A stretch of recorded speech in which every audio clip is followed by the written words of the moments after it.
నాబార్డుకు సంబంధించింది అడిగాడు. నాబార్డుకు సంబంధించింది కింది వానిలో ఏది సరికాదు అని ఇచ్చాడు. ఏది సరికాదు అనేటువంటిది ఇచ్చాడు. ఓకే అండి, సరికానిది ఏది నాబార్డుకి సంబంధించి? అది ఒక శిఖరాగ్ర మరియు పునర్పెట్టుబడి సంస్థ.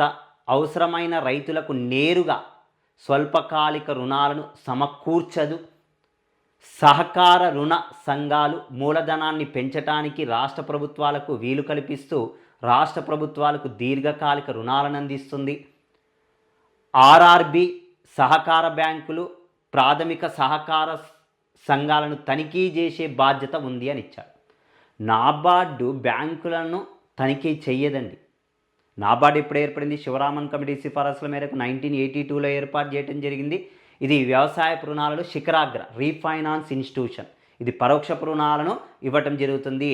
నాబార్డు ద్వారా వాణిజ్య బ్యాంకులు, సహకార బ్యాంకులకు, ఆర్ఆర్బీలకు, రీజనల్ రూరల్ బ్యాంక్స్కి రుణాలు వెళ్ళిపోతాయి. అక్కడి నుంచి రైతులకు అందుతాయి. అంటే పరోక్ష రుణాలు అందుతున్నాయి. చూడండి, ఫస్ట్ 2 పాయింట్స్ కరెక్ట్గానే ఇచ్చాడు. First 2 points. సహకార రుణ సంఘాల మూలధనాన్ని పెంచడానికి రాష్ట్ర ప్రభుత్వానికి వీలు కల్పిస్తూ రాష్ట్ర ప్రభుత్వాలకు దీర్ఘకాలిక రుణాలను అందిస్తుంది. కరెక్టేనండి. బట్ ఆర్ఆర్బి సహకార బ్యాంకులకు ప్రాథమిక సహకార సంఘాలు తనిఖీ బాధ్యత అనేటువంటిది ఉండదు.